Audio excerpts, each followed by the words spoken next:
You are live, You're live streaming it? Oh. Good morning. This is the Board of County Commissioners Board Work Session. It is Thursday, March 10th, 2022. I apologize. It is Thursday, March 5th, 2022. Cinco de Mayo. It is 11:03 a.m. This is a hybrid meeting. We're in Building 1, Room 280. For public virtual attendance, you may follow along on the Thurston County YouTube channel or join by calling 360-252-9020, PIN number 1234. I'm Carolina Mejia. I'm the chair of the board. Vice Chair Ty Menser in the boardroom, and Commissioner Gary Edwards joining us via Zoom. County Manager Ramiro Chavez, as well as Assistant County Manager Robin Campbell in the boardroom. Today we will be discussing the Treatment Sales Tax Community Grant Award recommendation. And Interim Director Kurt Harding is with us via Zoom, as well as Carrie Hennon.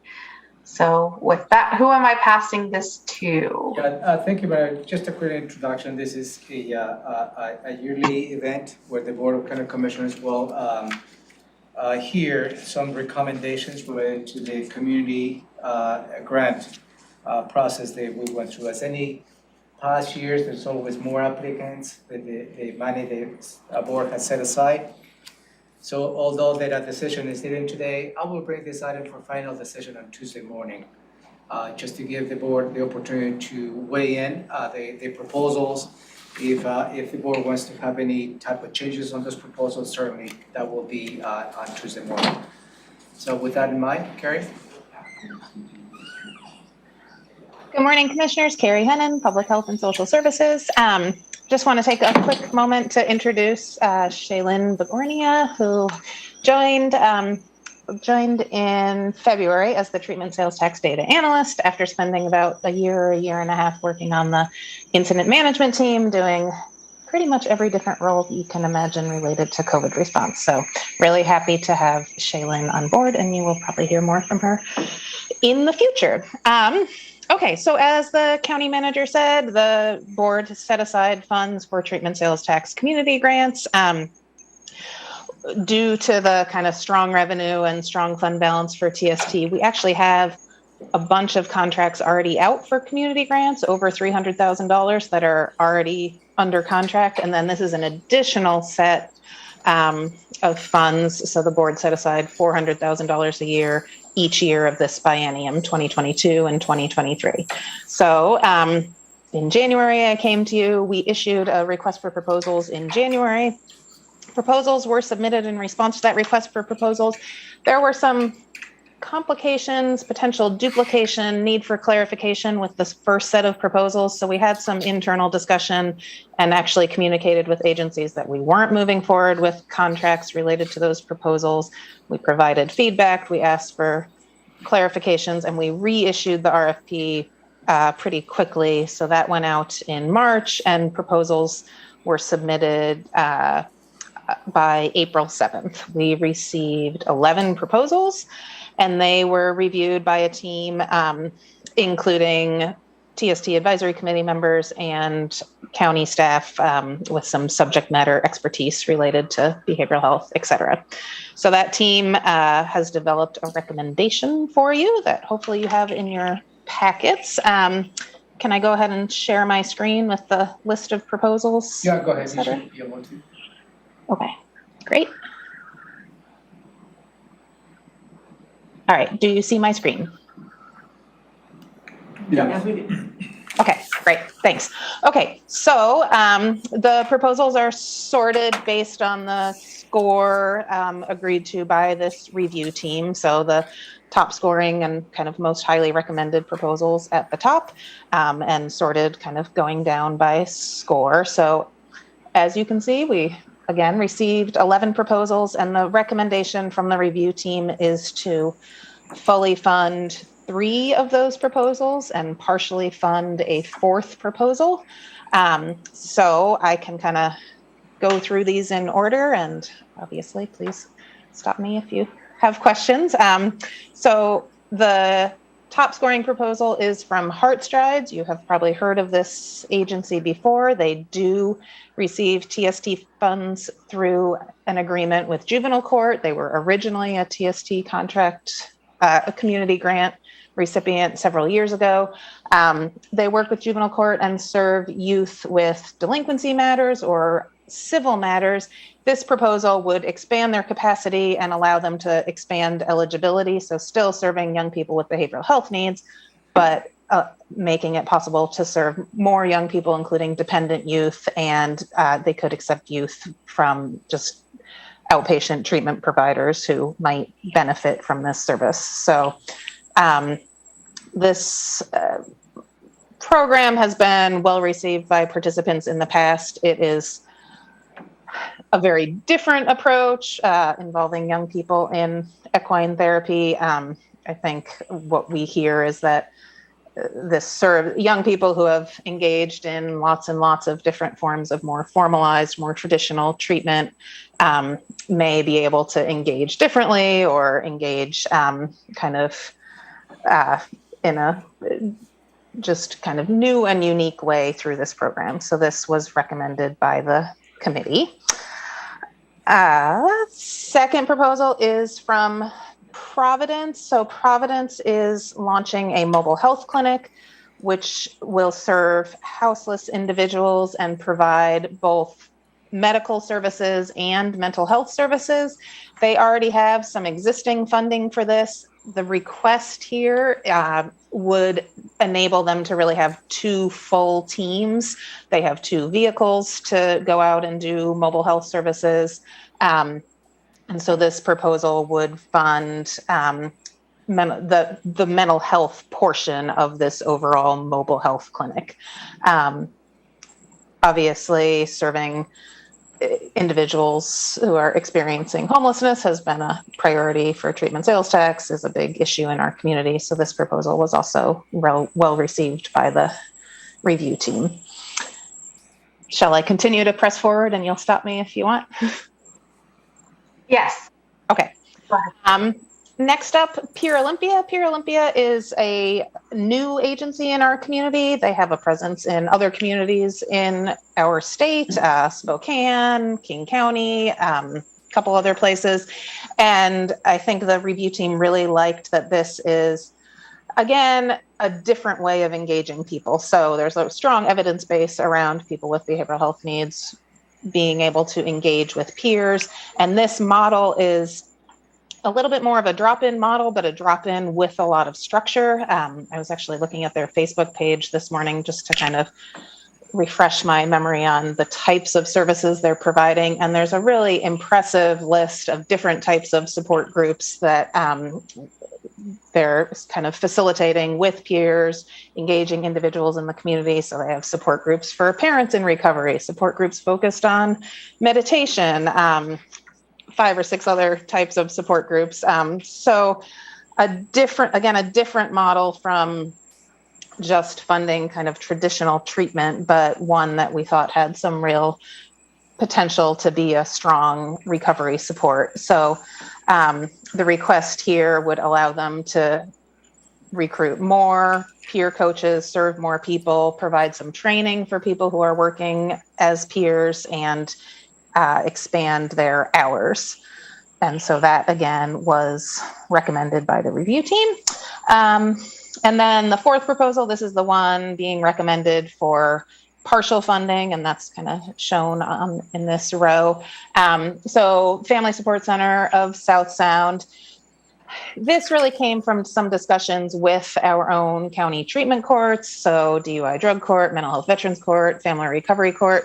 So those programs, like many other programs, are serving clients who are unstably housed or not housed at all.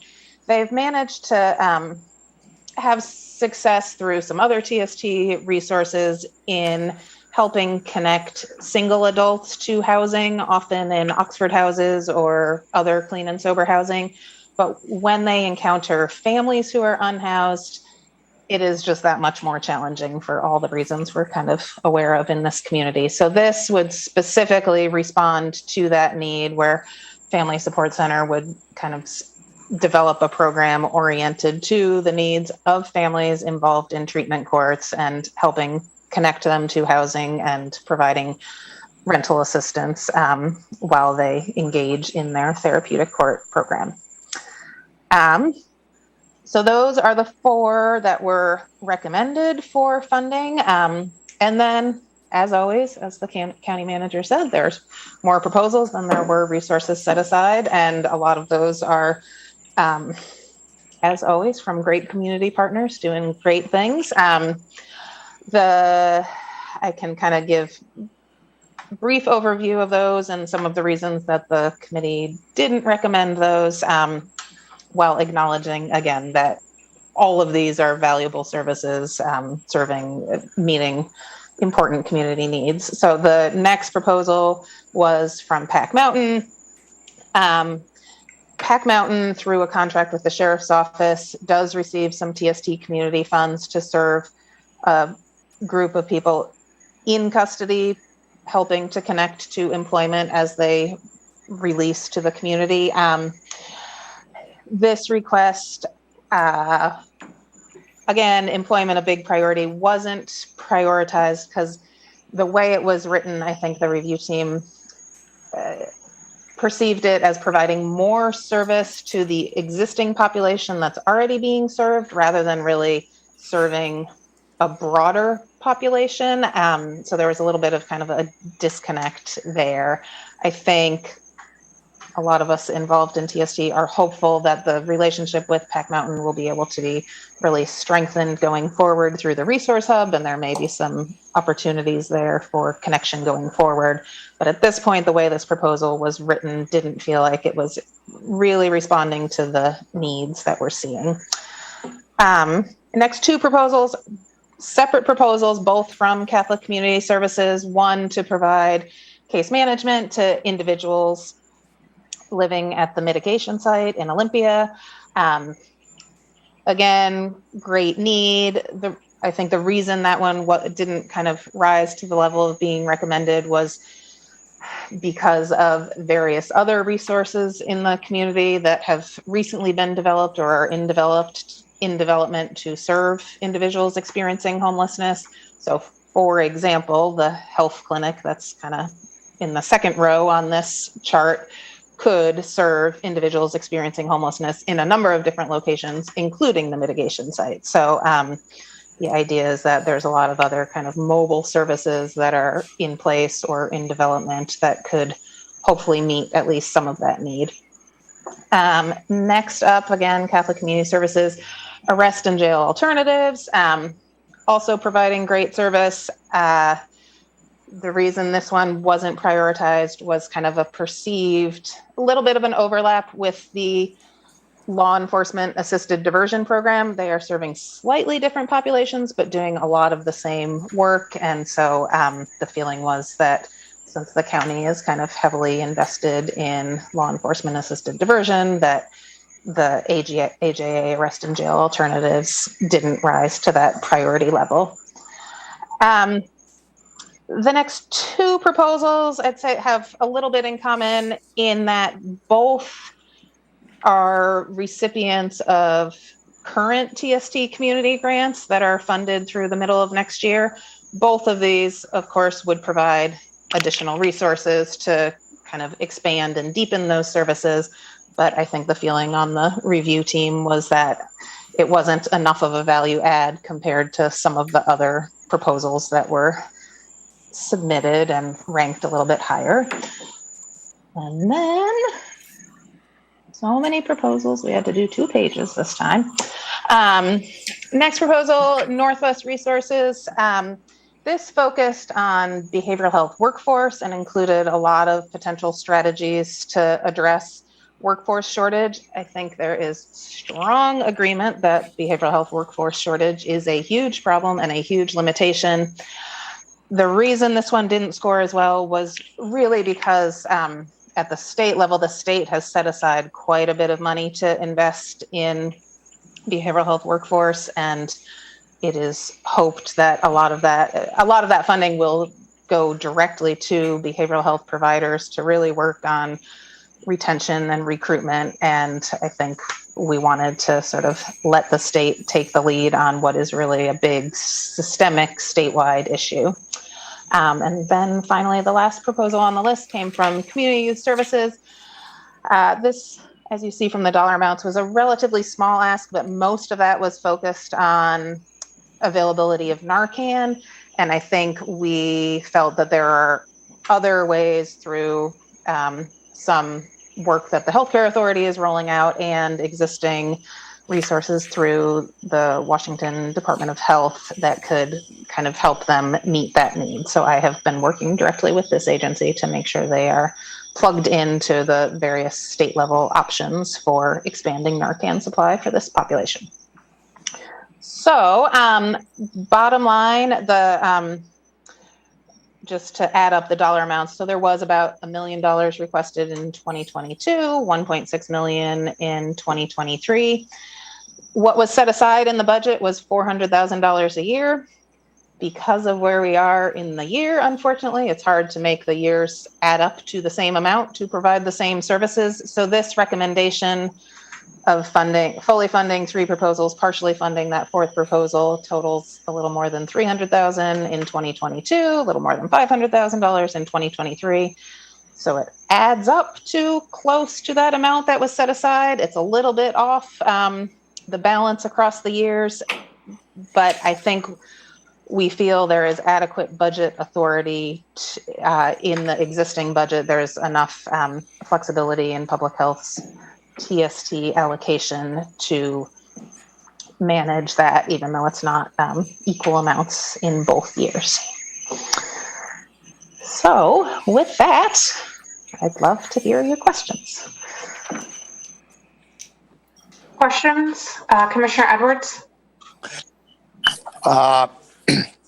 Maybe some comments.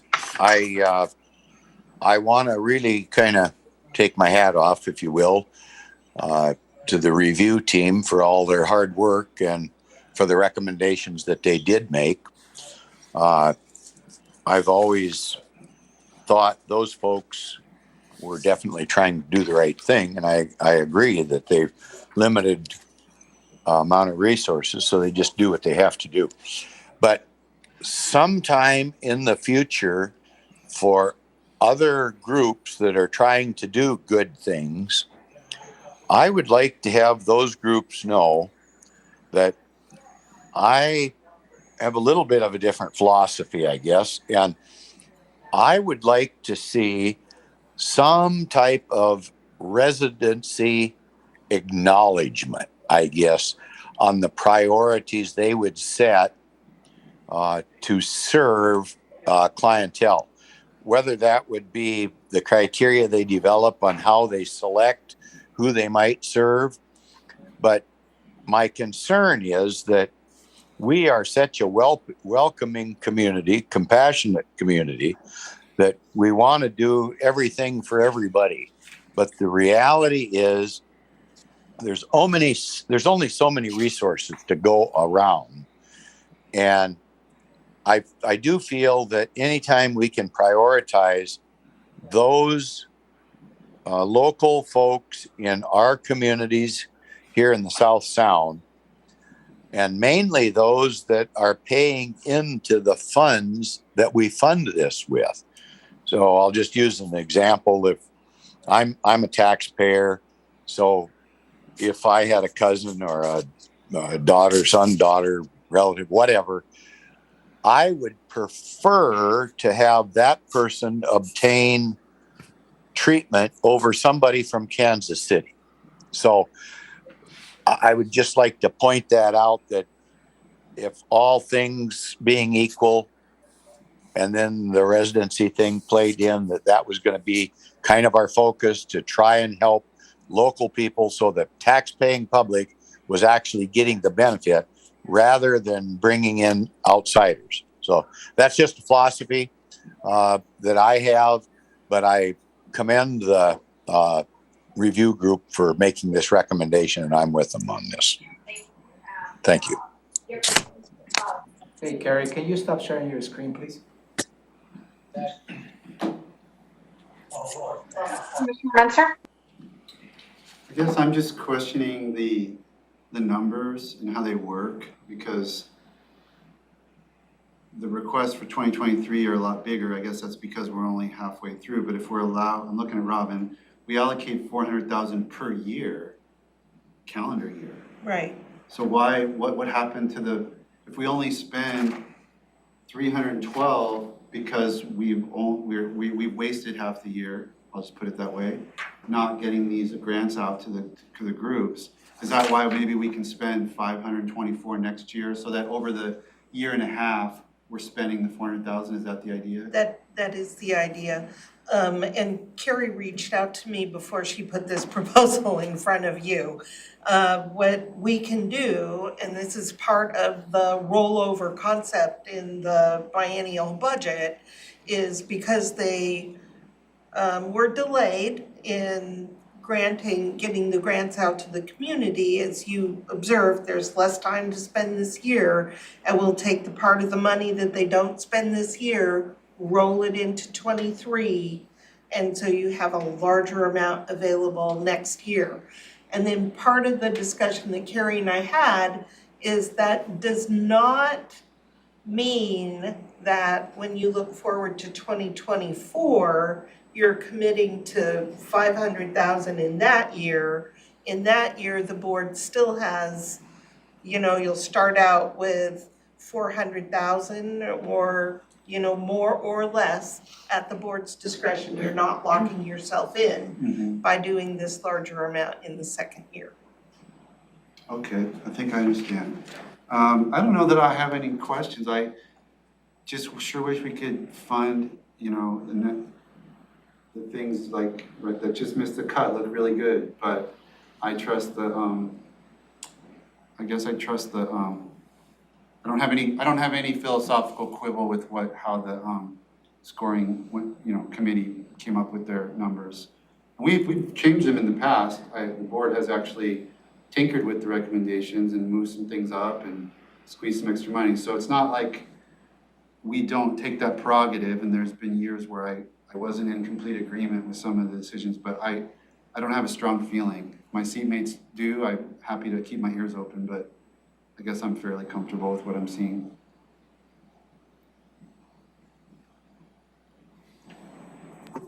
Thank you. My question is, for Family Support Center, the partially funded, how did those two figures for year one, for year two, or how did the committee come up with those numbers, Carrie? So basically, so part of this proposal is staffing and part of it is rental assistance. And they did want to maintain some kind of core level of staffing to get this support up and running. So it was really what's the minimal staffing they needed, and then we took the rest out of rental assistance. And I did have a discussion with Family Support Center about, if approved, what is the minimum award you would accept? And they said they would accept this award. Thank you. I don't have,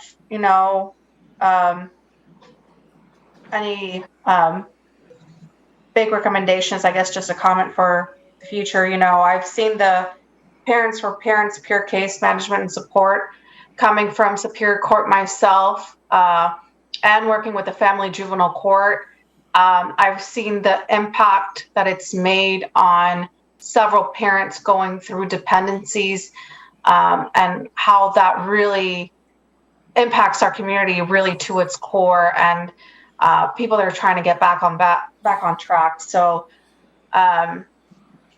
it's always, I guess, I pushed for it to be funded last year, and just kind of not upset, but just, it's disappointing to see it so low down on the list again.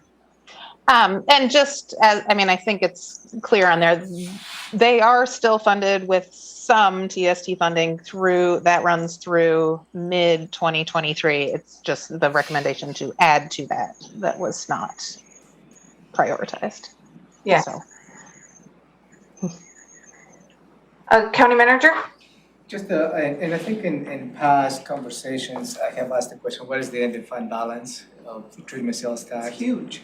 And it goes back to what Commissioner Messer stated. In the past, the board have exercised some diligence in terms of, moving some funds around. And if you feel that a particular application may meet the board's intention, is there an opportunity to increase the award for this year or maybe next year? I just want to make sure that the board has that information in terms of the ending fund balance, because I believe it is pretty healthy. Carrie, do you have that handy, the ending fund balance? Because I didn't bring the financial plan with me. Huge is correct. So the beginning fund balance for 2022 was about $7.4 million. And we just submitted financial plans. I think we are budgeted to spend more than we take in for this year and next year. We continue trying to spend that fund balance down. And it hasn't been happening. It definitely didn't happen in 2021. We added over $1 million to our fund balance with sky high revenue combined with underspending. So to the county manager's point, I mean, I think if the board wanted to fund more than has been set aside, there is capacity in the fund. I would defer to Robin. I guess I'd need to do a little more work on my end and would defer to Robin about, capacity in the fund is different from budget authority without an additional amendment. And I know she doesn't like doing additional amendments when it's not a unforeseen emergency. And that's right, we do try to avoid those, but I think that there is quite a bit of capacity, especially in that in this fund, you routinely have very large underspending, which is why the fund balance is so very high. I'm looking at the projected fund balance in 22. We're projecting that at the end of 2022, you will still have 7.3 million in the bank. When we project out through the end of 2026, if spending stays relatively stable, the projected fund balance even then is over $3 million. For 2.5 months of cash flow is 2.5 million. You have capacity in this fund. You have a lot of capacity in this fund. And so should the board want to, for example, fully fund the item for family support services, there is lots of room to do that, or go one more line down, or however the board sees fit. There's money. Yeah.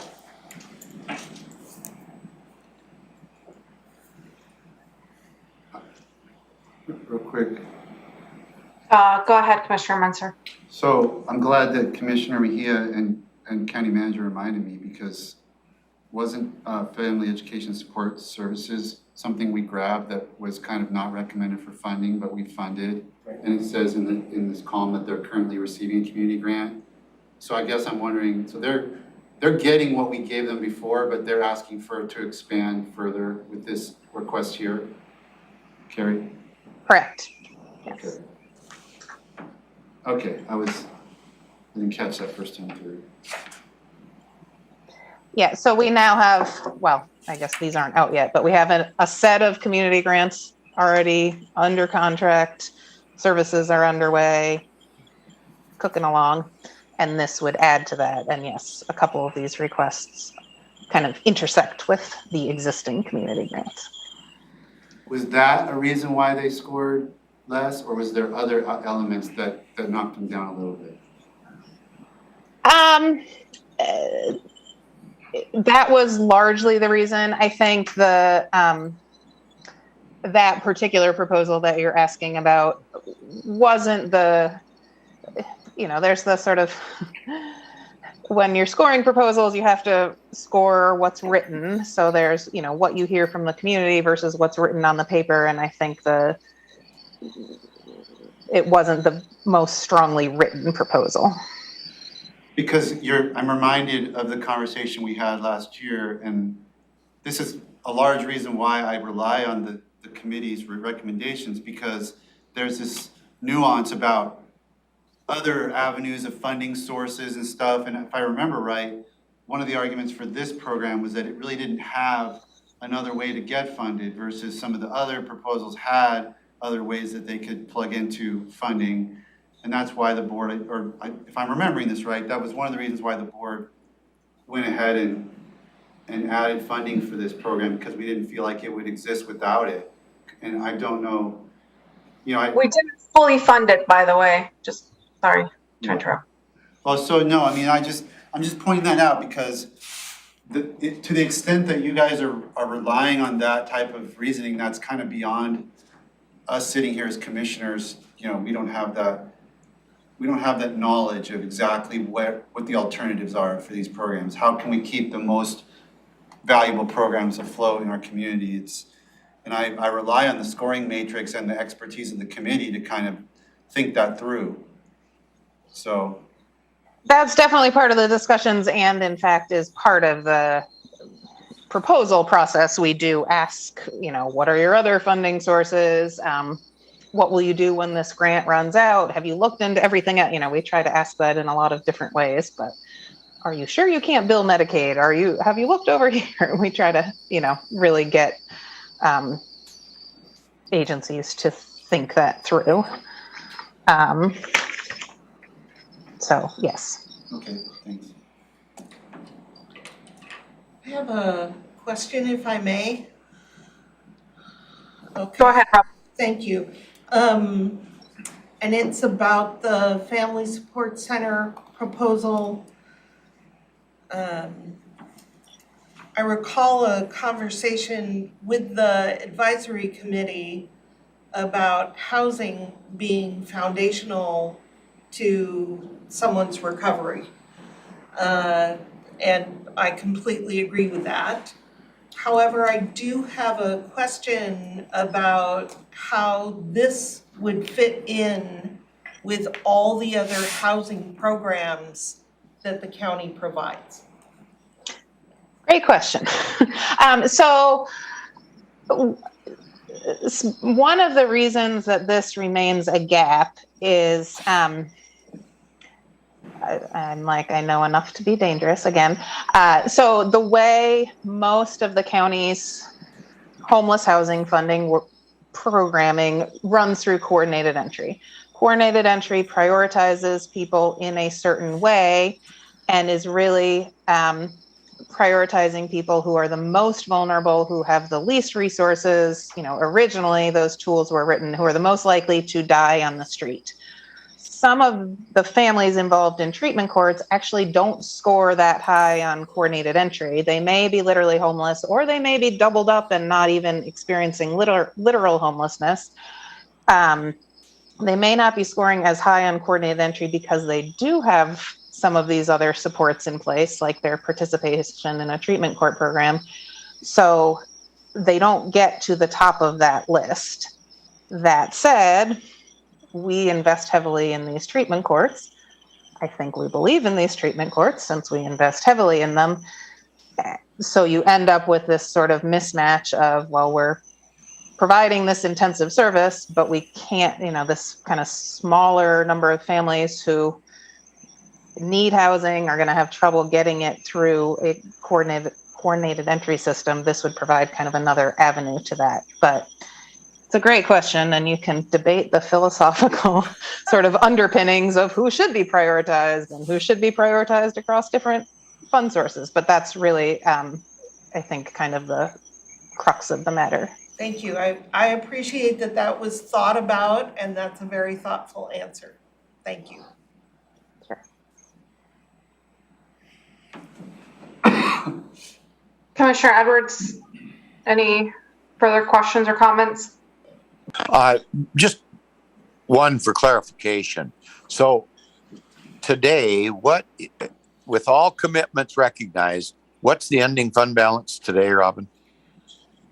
Or The maybe it's beginning Terry. fund balance for this year was a little over $7 million, and we expect the ending fund balance to also be over $7 million.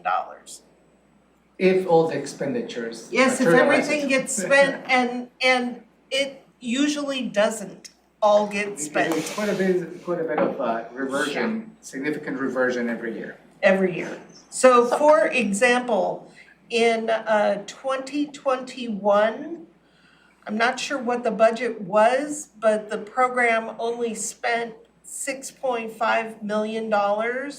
And this year, the board has authorized $8.5 million in spending, and it is highly unlikely that that much will be spent. So, so in working with Suzette on, is that the financial plan that was just Yeah, submitted? That So that was, just- the 8.5 is actually what we do project to be spent. That already assumes underspending. The budget for this year is actually over 10. We know there's gonna be, so Okay. that's projecting So like you- 16% It's already projected underspending. out. Thank you for that Yes. clarification. That's That's good not to know. clear on the page. Okay. That's good to know. So yeah, that's projecting 16% underspending. Which is I hope not it won't be unusual more than for that. this program. Right. Do you get your question answered? Yes, and I guess as a follow-up to that, I would just say, if we are going to make a decision to allow additional spending, that we go back to the committee and see what they would think about some of the Got it. scoring and whatnot that they did on those that did not get funded, and I don't know, let them kick that around a little bit and see if they would have more recommendations if we put a dollar amount on that. One Anyway, would just- hope that you would just work your way down the list that they've Because provided to you. their list, they have a specific scoring to each of the applications, and that probably give the board a clear understanding where perhaps the committee is recommending. So I think the board really has some latitude. You can fully fund everything that's scored a 90 or above. Yes, you could. There you go.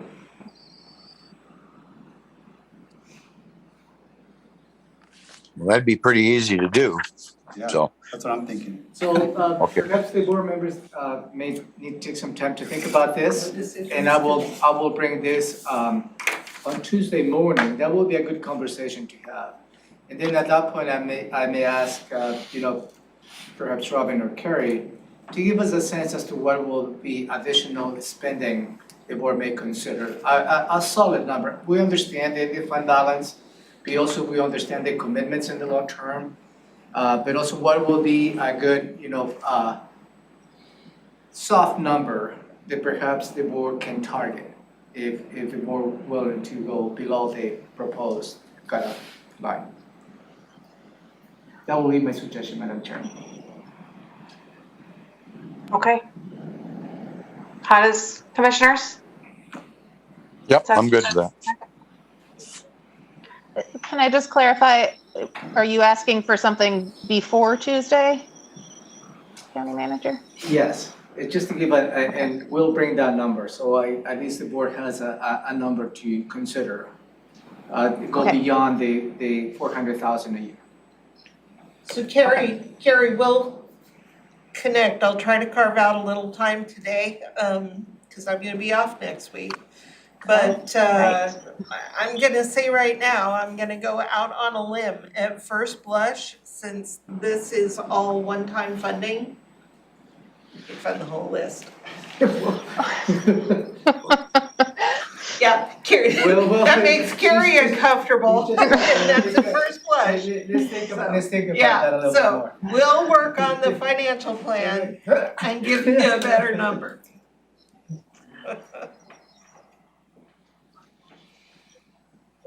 Okay, if there's not any more questions or comments, no, we are adjourned. Thank you so much, Carrie. Thank you.